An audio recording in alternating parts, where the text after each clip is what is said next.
The torrents of rain disturb and scatter everything that moves by creeping on the ground, while the gardens fill with anemones and produce roses and sweet grasses. The nightingales sing with their melodies, singing without stopping. This is a mercy for the upright and a calamity for the weak. Abdul Baha. Hello, hello. How are you today? It's me again. I was reading the quote that I just read for you. I received like months ago. And for all that time, I was thinking, what is the meaning of this? Why it says that it is a mercy for the upright and a calamity for the weak. And reminded me slowly how in the past I became so upset, disappointed, depressed every time I had to go through a test or a difficulty, asking God, why? Why me? And I think in some levels we all do that. We ask, why me? But it says that the torrents of the rain goes everywhere. And it's like God mercy. God mercy descends upon us, no matter who we are or what we are. Now, for some people, maybe the weak, like it says here, a rain can represent a calamity. But for a plant, for a rose, is a blessing because it's nurturing that rain, that plant. So today, I am going through a test and a very difficult time. But the difference is that I'm realizing that I have to go through this test to learn whatever I have to learn. And once I learn, that test will go away.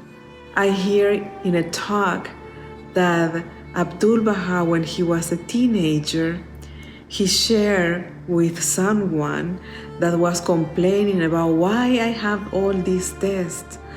And Abdul Baha wrote to this person saying, tests will come to our life, and if we don't pass that test, we'll come back again, and then again and again, until we surrender, until we say, okay, alone I cannot figure this out.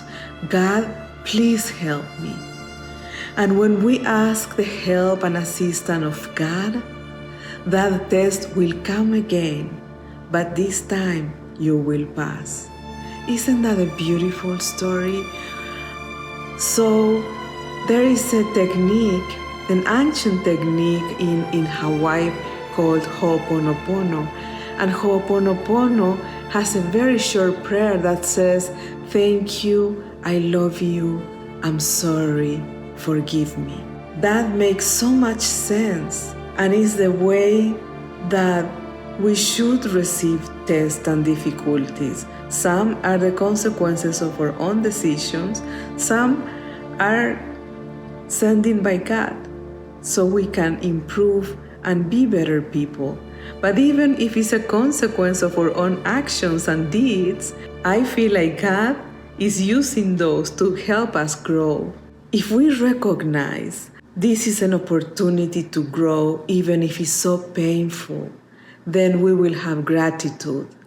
We will love that situation. We will feel that we are sorry and we will ask for forgiveness. I think that is a wonderful journey.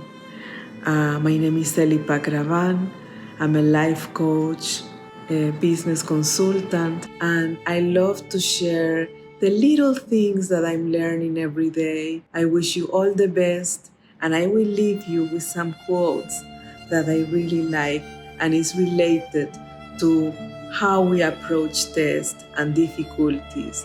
Because in the past, I couldn't understand why we should be happy and glad to go through tests, which is not fun, even, when we grow, but in a way, it's a comfort to our hearts.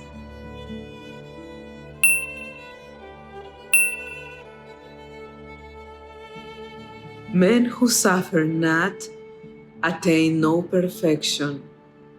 The plant most pruned by the gardeners is that one which, when the summer comes, will have the most beautiful blossoms and the most abundant fruit. If sorrow and adversity visit us, let us turn our faces to the kingdom, and heavenly consolation will be our